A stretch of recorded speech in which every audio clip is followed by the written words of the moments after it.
Hi, everyone. You're listening to Radio Cherry Bombe, and I'm your host, Carrie Diamond, coming to you from my apartment in Brooklyn.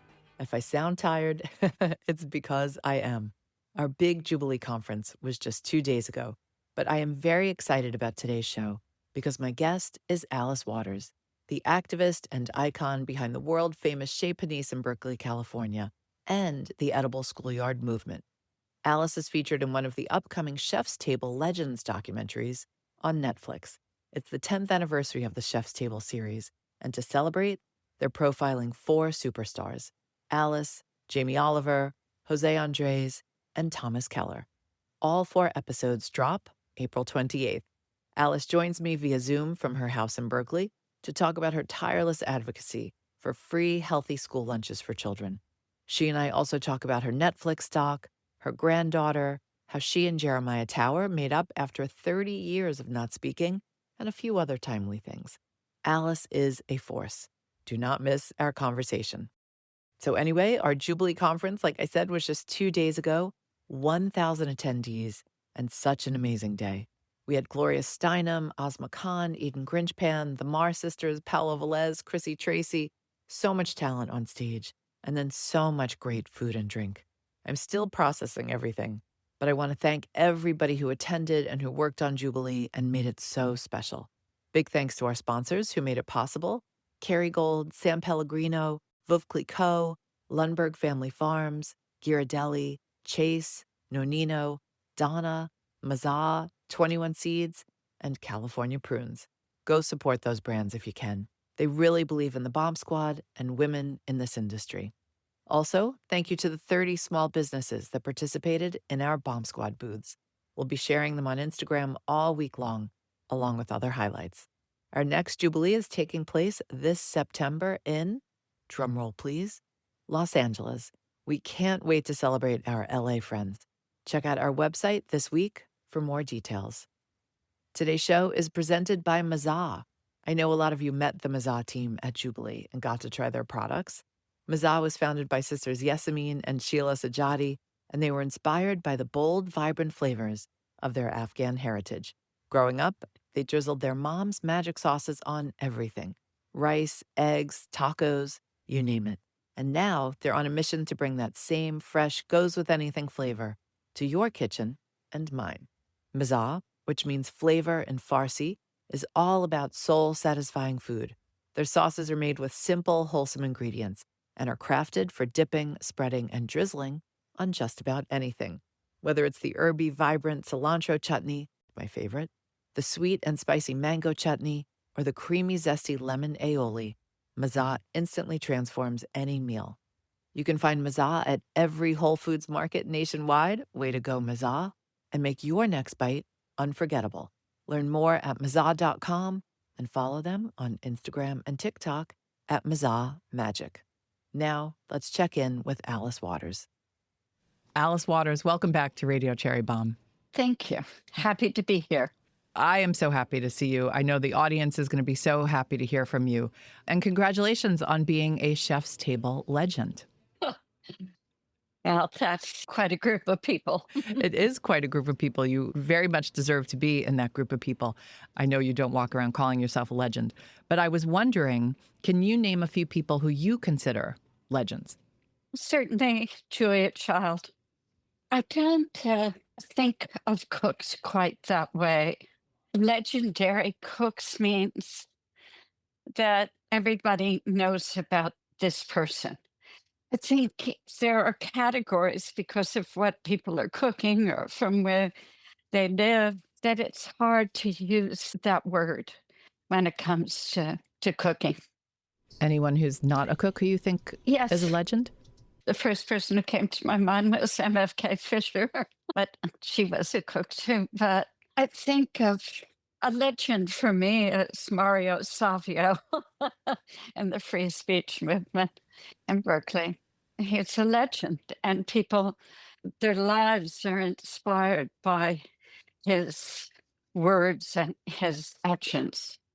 You came of age in the early 60s during the free speech movement in Berkeley, and also the civil rights protests, the Vietnam War protests.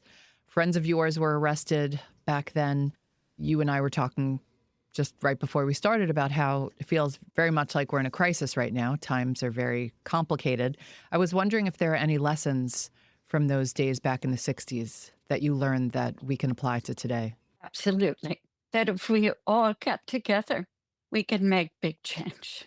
That was about the war in Vietnam. It's about free speech.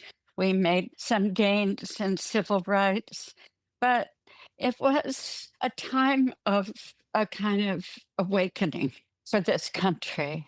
Yes, World War II was shocking, but we didn't really address what we had learned during that time or what we wanted our world to be about.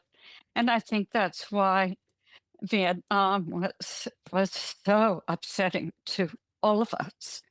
It was also about love. I hesitate to use that word because it was, yes, there was a lot of free love going on in that time too. But there was a sense that you cared about other people and all sorts of other people. It felt like a lack of discrimination. I know that that is something I think about all the time. I mean, when I walk outside and I see people on the street, I say hello. Sometimes they say hello back, but I think it's important that we extend ourselves in that way. I'm so glad that I have a restaurant that has always been about that because we were trying to help people understand what our menu was about. And we had to try really hard. And it worked. It worked. And I go to the restaurant now. We were at the 45th birthday of the cafe the other night. I'll tell you, made me cry because people came and they said, "Thank you for being open during the pandemic. Thank you for being open now. We see so many friends." And that is what it's about. We can't be divided. We have to be together in that belief. I know you've always been so big hearted and about community and about others, but probably more so now than ever because you are a grandmother. Yes. Everybody told me I was going to fall in love with my grandchild. And then, of course, it happened immediately. And she's the one who gives me hope because her father and her mother take care of her equally. I've not seen until the last 10 years in this country that young men are caring about children. That's so meaningful because if they can really identify with children and the issues of taking care of a child when you have a job and what it means to be cooking for the family and really sharing all the responsibilities, it means we're going to have a different world. Watching the documentary, I saw that she calls you Nona. How has being a Nona changed you? I know that I couldn't be a grandmother in this culture because I didn't want to be disrespected. I didn't want to be just assumed that I would do this or do that. I love the idea of the Italian grandmother who has her grandchildren over for lunch on Sundays. Now, I've been to Italy where children who are in their teens have to excuse themselves to go to lunch with their nonna. And I just thought that's my aspiration. When a child really wants to be with me as much as I would like to be with him or with her. We'll be right back with today's guest. Today's show is presented by Bixby Chocolate. Bixby Chocolate is bringing a little piece of Maine's history to your taste buds with their brand new tinned chocolate sardine. Now, don't worry, there's no fish involved. This is not chocolate plus sardine. These are exquisitely molded milk and vegan dark chocolate fish, packaged in a real tin can as a playful nod to Maine's storied sardine past. At one time, Maine's coastline was home to over 400 sardine canneries, and now Bixby is paying tribute in the sweetest way possible. Whether you're looking for a whimsical gift, a unique conversation starter, or just a fun way to satisfy your sweet tooth, these tins of rich, ethically sourced chocolate have you covered. And if you don't know Bixby Chocolate yet, well, you should. They're a woman-owned, family-run business right in Rockland, Maine, crafting award-winning, sustainably made, non-GMO and organic chocolate. Ready to indulge? Visit BixbyChocolate.com to grab your own tinned chocolate sardines and taste a little bit of Maine's history, one bite at a time. I love Bixby's products, by the way. You know I spend a lot of time in Maine and discovered them up there. Bixby also has amazing chocolate-covered caramels, just saying. The Bixby Chocolate founders are official Cherry Bombe members. If you'd like to be an official Bombe Squad member, visit cherrybombe.com for all the details and perks, like discounts on Jubilee tickets and invites to our monthly member meetings. The Bombe Squad is an amazing community, and we would love for you to be part of it. Did you know that the Cherry Bombe Podcast Network has the #1 baking podcast in the U.S.? We do, and it's called She's My Cherry Pie. Each Saturday, baker, cookbook author, and recipe developer Jessie Sheehan talks to the sweetest bakers and pastry chefs around and takes a deep dive into their signature bakes. If you've been wanting to level up your baking skills, this show is for you. Tune in for expert tips and tricks from guests like Claudia Fleming, Natasha Pikowitz, Zoe Francois, Christina Tosi, and so many more. Find She's My Cherry Pie on Apple, Spotify, YouTube, or wherever you get your podcasts. And don't forget, subscribe so you never miss an episode. And how is your daughter Fanny? You know we're big fans of Fanny's here at Cherry Bombe. Well, I'm delighted about that, but she has the help of her husband, and he is so engaged with both Fanny and the baby. But he's also a very good cook and loves to shop and garden and all of the above.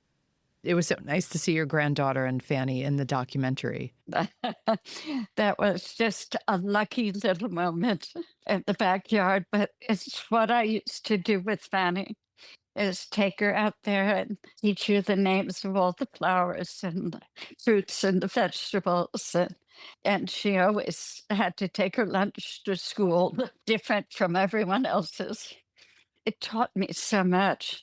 Montessori teacher that I am, I deeply believe that our senses are pathways into our minds, and that it has been this sensorial deprivation in this country because of the internets and televisions, and we're on screens, we're not smelling, we're not tasting, we're not touching, we're not seeing the beauty of the outside world, we're not learning in that way.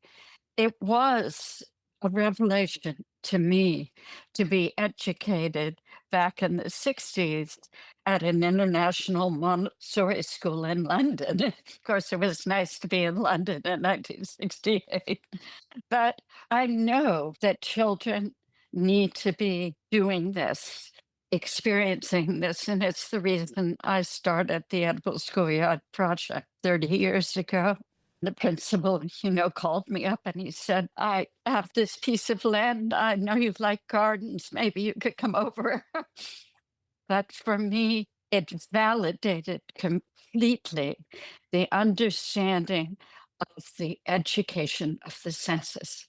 And that meant that we had a kitchen and garden classroom, not for learning cooking and gardening per se, but for learning the academic subjects.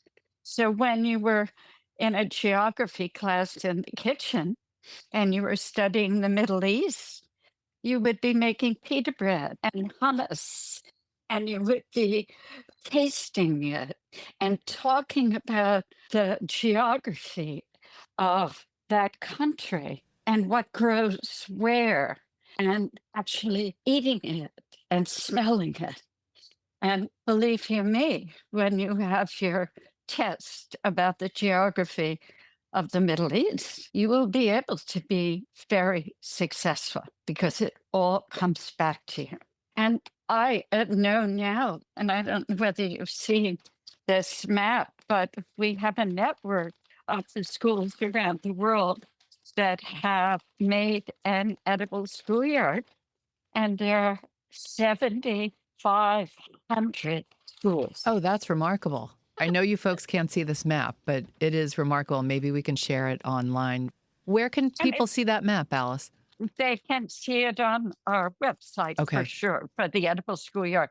But the map again confirmed that learning in this way is the best way. And food, you're using all your senses when you cook, when you eat together. And so that is why school lunch for me is the place. And I think probably the only place that we could make dramatic change in the world. And the mayor of Paris decided about a year ago that they were going to buy only organic regenerative food within 200 miles of Paris. Oh, that's Anne Hidalgo. That's amazing. Yes. And in Mhm. 1 year, they're two-thirds of the way to doing it. And that's just a leader who knows how important this is for climate, for health, and for the farmers and the ranchers. To be purchasing food directly without a middleman means that get the money. And that's what Mhm. Chez Panisse did. And it's what I'm absolutely certain it is what has made Chez Panisse successful is only eating what's in season. When it's over, it's over, unless we can it or we preserve it in some way. It's over. And then we wait till the next year. Alice, going back to school lunches, what grade would you give America if you had to give us somewhere Yeah. from an A to an F on the school lunch situation? It's pretty close to an F. Yikes. We don't buy food locally. We're buying it from big distributors. It's not certainly not organic regenerative. It's not supporting our farmers. It's supporting big ag. And it's not a case where kids are grabbing things, but democracy happens at the table. When you have to pass the food, ask a friend to share. I mean, you talk about that. And I know from my experience of the Edible Schoolyard, when they grow it and they cook it, they all eat it. If they only grow it or only cook it, they all eat it. So I know that that investment is great.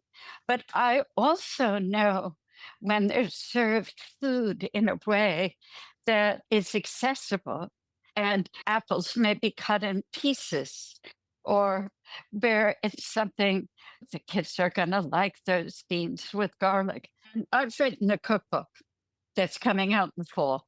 It's called School Lunch Revolution. And I'll hope I'll be traveling around the country. But it's all food that fits into the USDA reimbursement, that little low cost.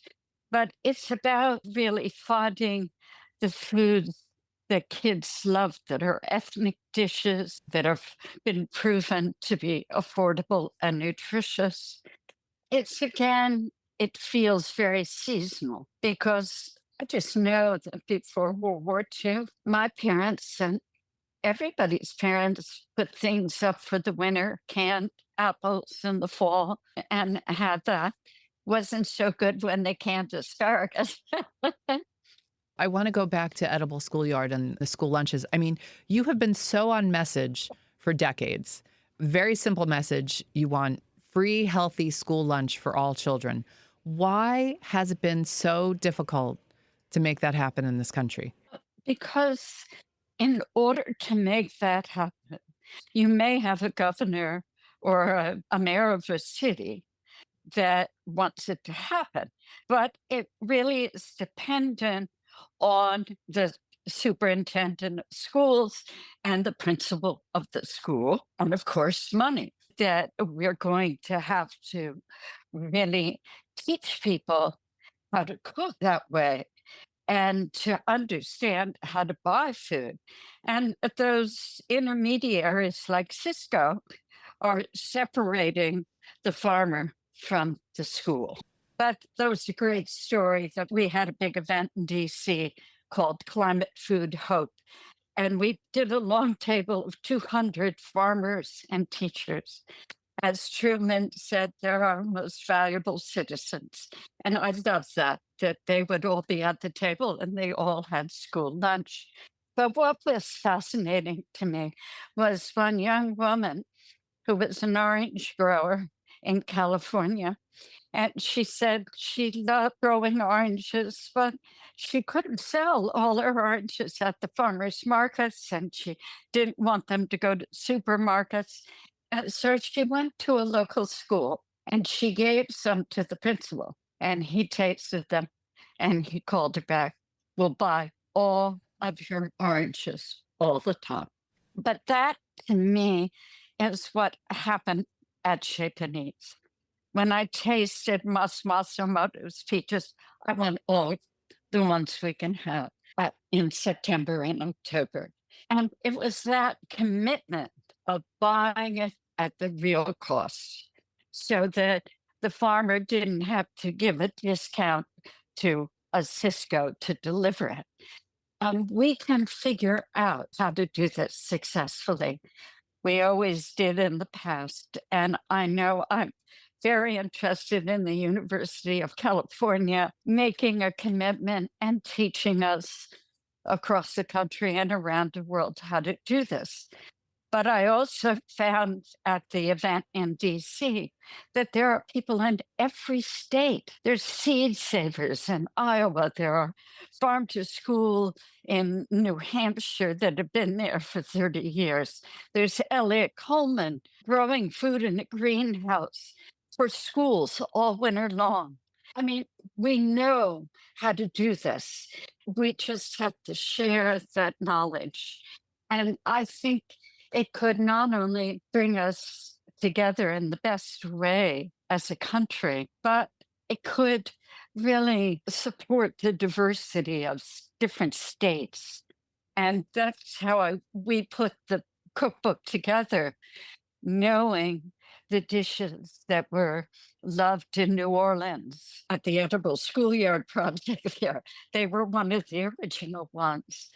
It's having cooks all around the country who, always inspired us. And their food from Georgia is so valuable because it's about beans and about rice and things that can be cooked with those all winter long if you're up in Maine. What's it going to take, Alice? I know you're a nonviolent person, but how are you going to shake sense into the people you haven't managed to convert yet? Feed them this idea. And I did that at Chez. I did that at the Edible Schoolyard. I've been doing it just at home and talking about it. It's really not a fancy idea, but whenever I go any place right now, we still have some issue mandarins, and I bring them with me and I put them on the table. And I said, taste this. It's all that it takes, and they want to listen. But it's about understanding affordable and nutritious deeply. I am always thinking that comes with seasonality and it comes with sharing food together, learning from other people. That's what the Surgeon General is doing right now. It's written a cookbook because he feels that cooking is the way to bring people together. And he thinks that loneliness is our most serious health issue. And I think meaningless work is our most serious health and psychological problem. And so actually cooking or farming is incredibly meaningful work when you're feeding children in schools or feeding them in the kitchen. I mean, there's nothing better. I remember the Victory Garden days of my parents because they didn't have much money, but they had that garden and they grew a lot and their neighbors did. And then they traded things with their neighbors. And it was so great because as a kid, I ate the best strawberries and tomatoes in New Jersey. This is back when you were a Jersey girl. A lot of people don't know you were a Jersey girl, but when they watch the documentary, they will. I'm so happy, Alice, to hear that you're going to go on tour when the book comes out this Oh, fall. yes. How are your energy levels? You seem tireless. Well, you know what lifts my spirits is being with a lot of like-minded people. And it's like a reunion in a way. Even though I don't know them, we're all interested in this thing. And we're going to do an event at UC Berkeley for farmers and teachers in October. And I hope students all come and are part of it. But I've always been doing an edible education course with Michael Pollan, started it at journalism school, and Will Rosenzweig is now doing it at the business school. And so a lot of people have taken these courses, and anybody can see the films that were made from those courses. But amazing people came and spoke. I mean, Jose Andres, to just say one, but many, many people over the years. And I think that they could provide the material for courses in universities around the country. But we need to, as I said, gather and taste and support really the farmers and the teachers who really, I know, absolutely, they're my most valuable citizens. And I would include artists with the teachers because I'm so engaged with film. To see films about farm workers, it's almost like being on the strike that happened in California. The grape strike changed this country. It changed forever my relationship to buying grapes.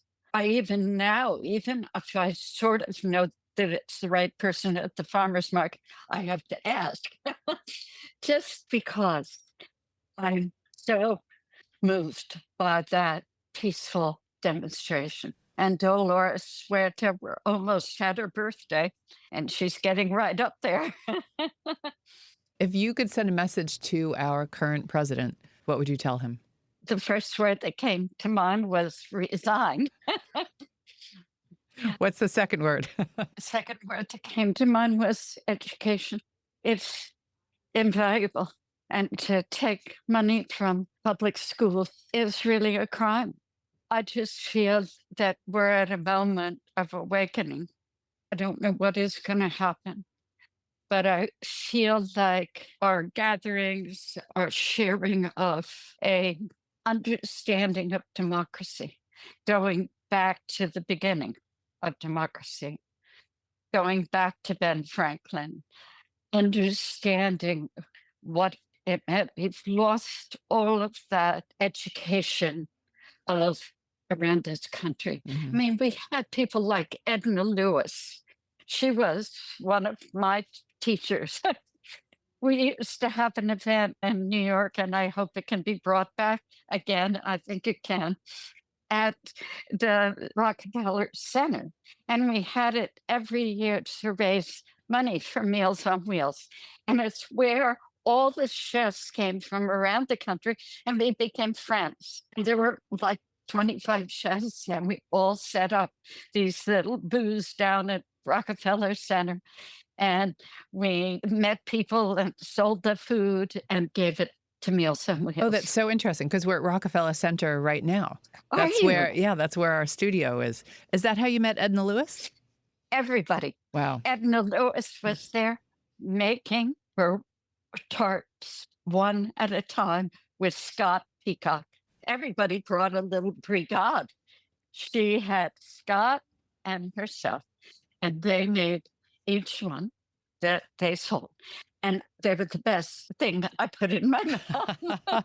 Oh, that's amazing. And that's how I became friends with them forever. Oh, But it was all of those people in their early day, from Jonathan Waxman, all of them in New York. Paul Prudhomme from New Orleans.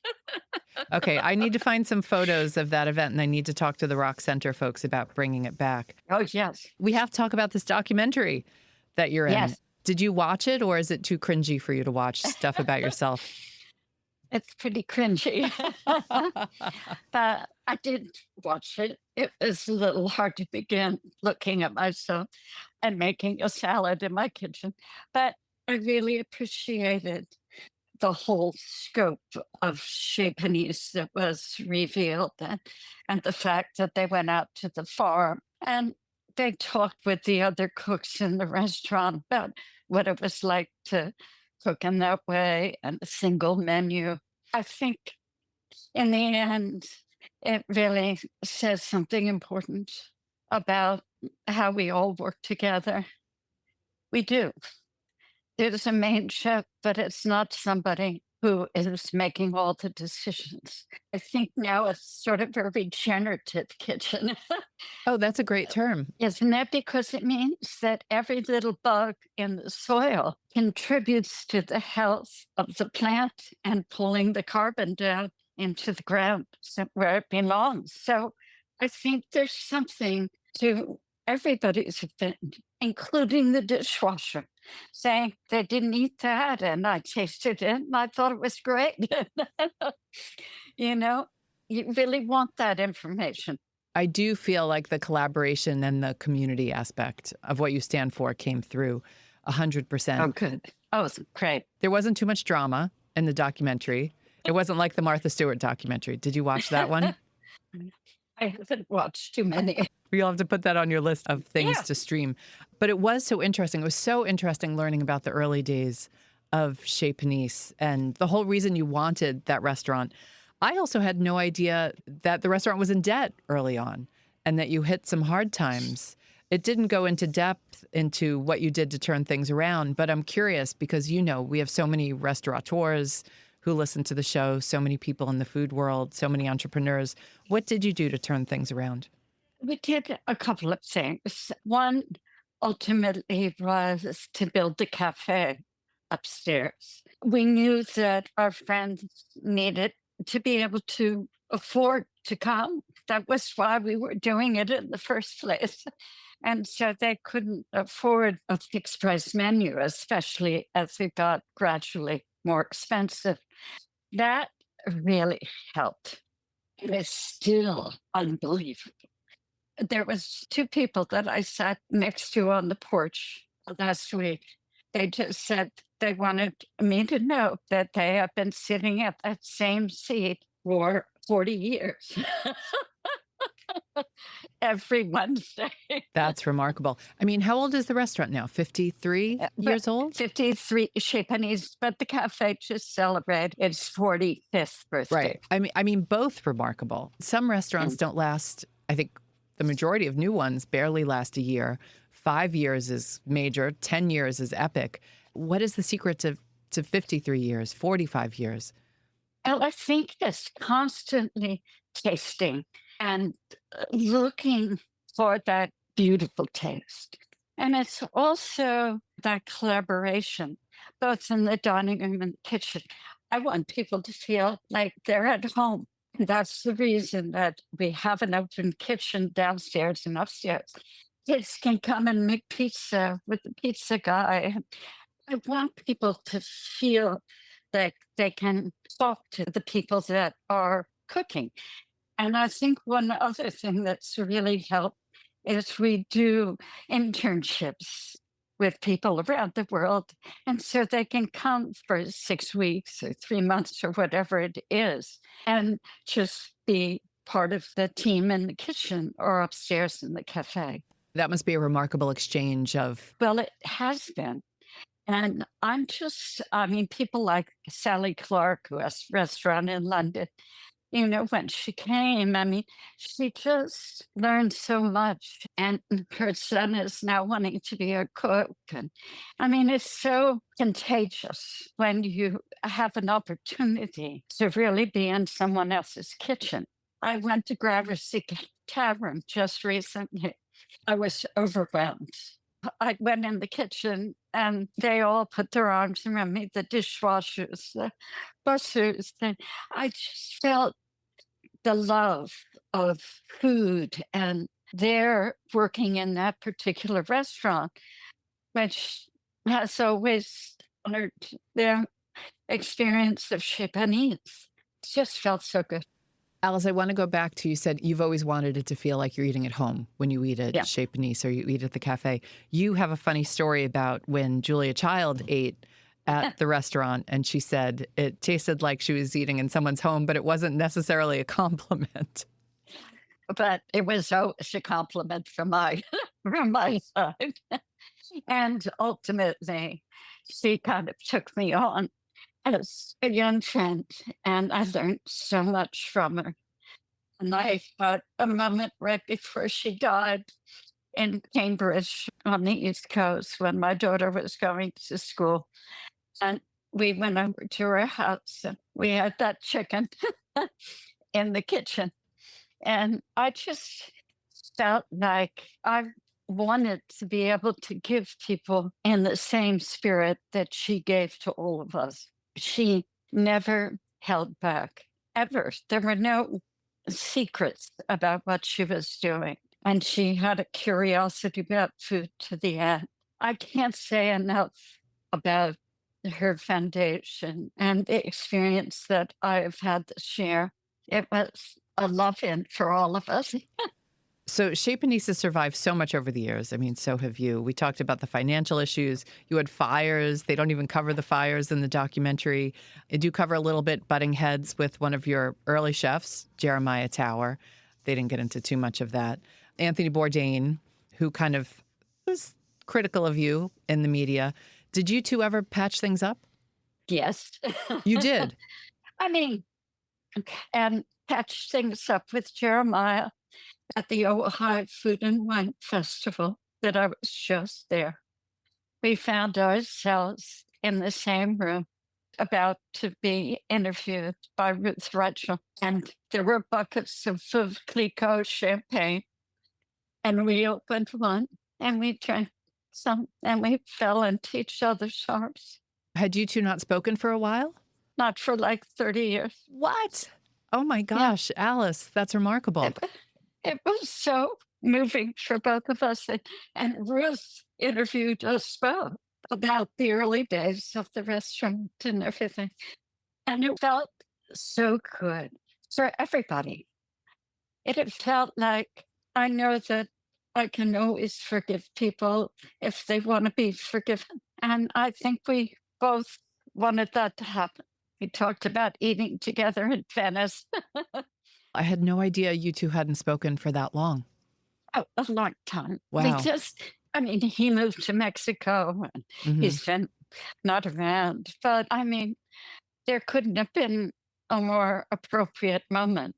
It just made me know that it's very important to forgive. You were going to say about Anthony. Did you two ever talk? But we did. I didn't take seriously all that he said about Shay. I believed so much in what they were doing. And I always, said if somebody wanted all vegetables, they could have them. Or if somebody wanted something that wasn't on the menu, let's try and find it. And so it didn't bother me. And when Jose Andres at the Julia Child Awards, he introduced me and he said he remembers the early days and a little tiny dish came to the table for dessert and it had 2 dates, nothing else on the plate. And he said, "What? I can't believe it." And then he said, I tasted it. Said it was the best thing he ever put in his mouth. He said it was just sublime. And that's not what I want to have happen. I did always think you and Anthony had more in common than you had different. Oh, a lot of it was just bluster. Yes, it was bluster. Yeah. I similarly at your restaurant, it was the first time I was there, and clementines and dates were on the dessert menu. And I have a big sweet tooth. And I was like, clementines and dates, I'm not having that. I'd never had a good date in my life. I mean, good dates with people, yes, but not like the actual fruit. I grew up in New York City. I just had never, of course for not. whatever reason, been exposed to it. Yeah. Bad on my part. But someone sent the dish out to me, and it rocked my world. I had never had a clementine that tasted like that. I had never had a date that tasted like that. I think it might have been that Kishu mandarin, which is a little small one of citrus without seeds, and it peels just like children could eat Hmm. a dozen at a time. And the date was a barhi date, which tastes Yes, like, a lot of you will remember this, but those square craft caramels that are wrapped in plastic that I grew up eating, they taste like Mother Nature's version of a craft caramel. And now, Alice, every time I'm at a farmer's market out in California, I look for barhi dates and I'm completely addicted.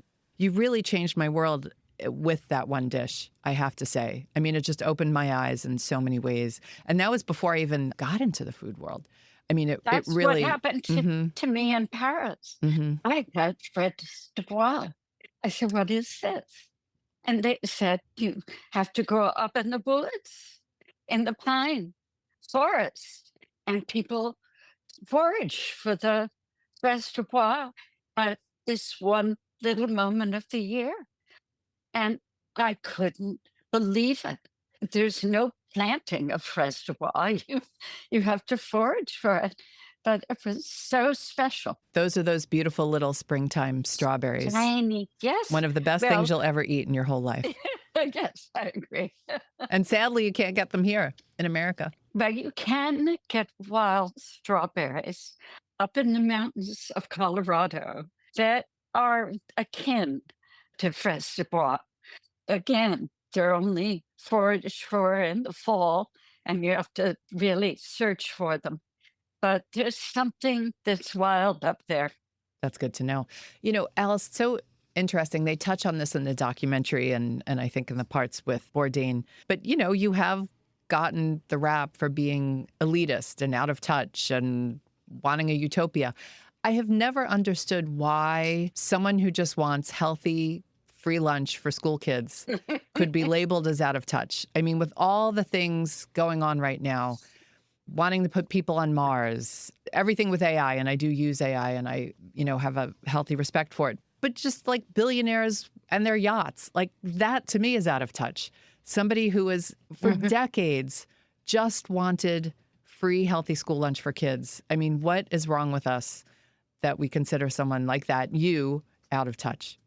I was so happy the documentary addressed that. Our culture is out of touch. And using Montessori language, say we are sensorially deprived. So when I say touch it and smell it and taste it, people just think, what? It's much easier to just get it on the internet. Why don't I have it delivered? Why do I have to go to the market and talk to a farmer? I just don't know what I would do during the pandemic if I couldn't look out at my redwood tree while I'm talking to you. You know, once you fall in love with nature, it's pretty hard to let it go. You have it your whole life, which is why I want this to be in schools in kindergarten all the way through. It's like at UC Berkeley. They could take a math class and do it outside. They don't need to be in the classroom to do that.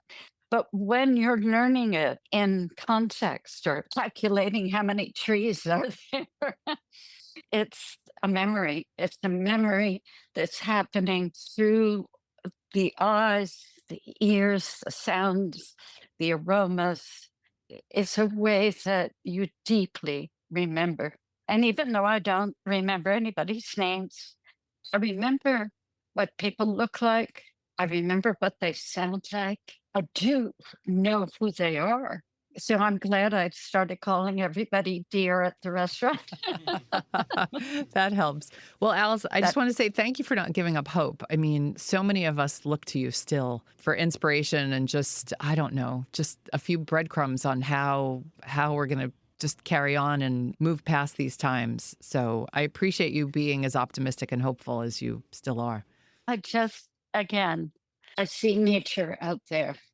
I mean, if you want to get hooked, go to the beach and walk along the beach, or go out into the woods, or go to the highest hill and watch the sunset, which is what I'm doing now. We're going to do a quick speed round before we let you go, because I think in all the years we've had you on the podcast, I don't know that we've ever done a speed round with you. What beverage do you start your day with? Swear tea. T-U-E-R-H. I heard you're a big I fan of that, and it helped I reduce your am cholesterol or something, right? hugely. I changed two things in my life 15 years ago. I only eat whole grains and I only drink pu'er tea. So what does that mean? Do you have oatmeal for breakfast? It means that I can have an egg and a salad and a tortilla, or I can have organic granola. I'm trying to eat what's good for my mind and take a walk. Alice, what's always in your fridge? Always in my fridge. That's a good question. Well, I was going to say a bottle of Domaine Tempier Rosé, which is always sitting there, but I'm not drinking it as quickly as I used to. But always in there is farm eggs and always salad.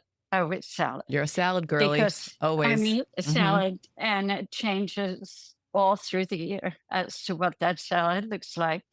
Sometimes a little organic tortillas. Yum. All right. What was your favorite food as a child? Well, it was tomatoes and applesauce.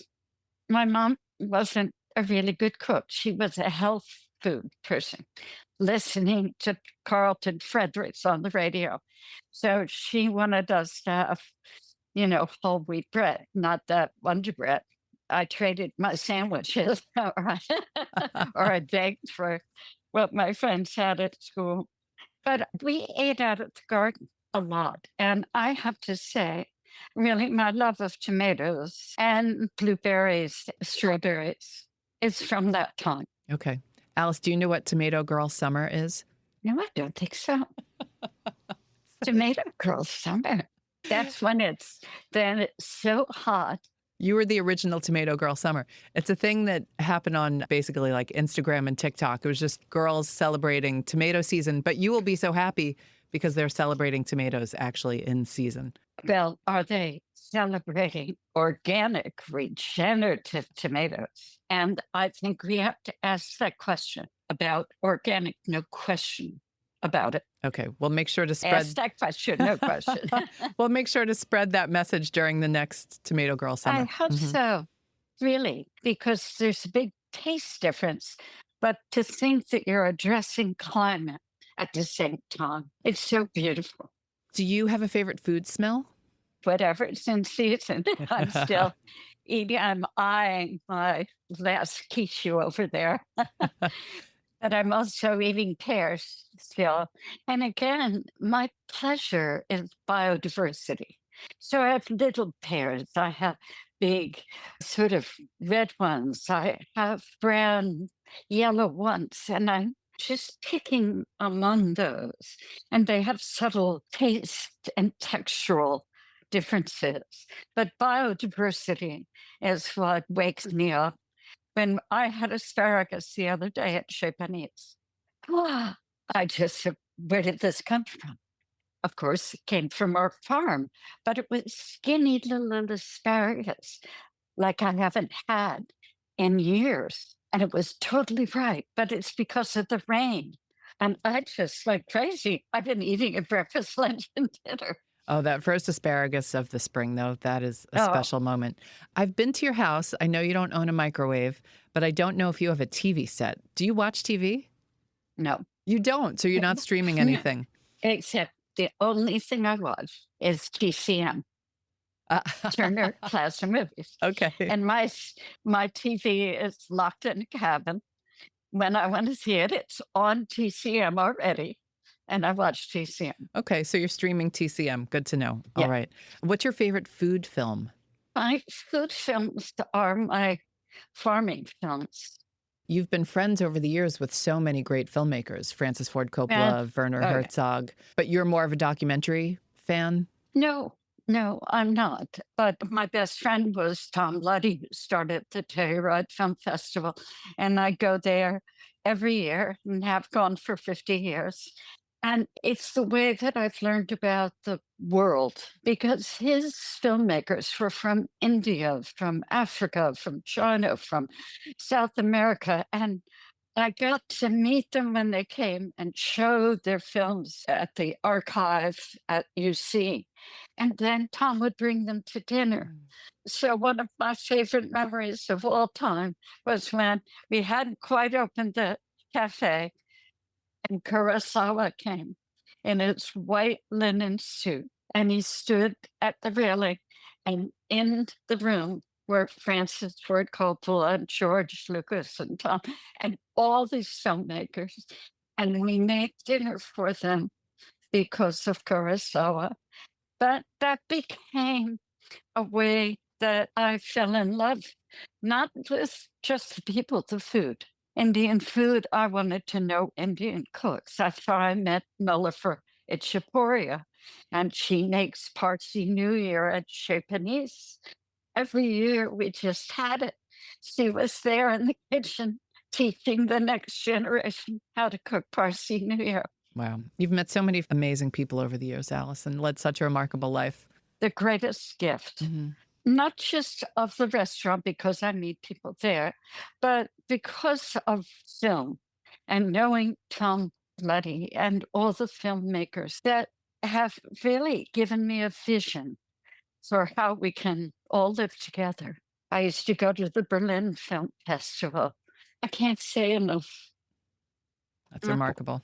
You made me think of Mother Joffrey, who won an acting award at that film festival. I Mhm. know she did. Mother Joffrey has been somebody I've admired my whole life. Mhm. And maybe I can see her when I'm back in New York this time. I know she understands something about getting older, and that is having work that you love Mhm. and doing it with younger people and keeping yourself always engaged. And I learned that from her. I learned that from Jane Fonda. I've learned it from Julia, from people who really loved what they did, love what they do. We have one last question for you. You're going to find it silly, but if you had to be trapped on a desert island with one food celebrity, who would it be and why? So funny. The first person who came to my mind was Jacques Pepin. I love that. I don't know why. I guess because I've known him for so long, and every time I watch his film or it's on, he makes it new for me. Somehow he may be doing the same recipe, and on a desert island, maybe that's it. You need somebody who can make it new every day. I love that. And I think that would be, I know you don't watch reality television, but I think that should be a reality TV show and we can all be fighting to get on the island with you and Jacques. Can you talk to the Netflix people? Because I know you have a good connection there now. I will. Thank you for your time today. Well, thank you so much. Thank you, Alice. Thank You're the you, bomb. too. That's it for today's show. I would love for you to subscribe to Radio Cherry Bomb on Apple Podcasts or Spotify and leave a rating and a review. Anyone you want to hear on an upcoming episode? Let me know.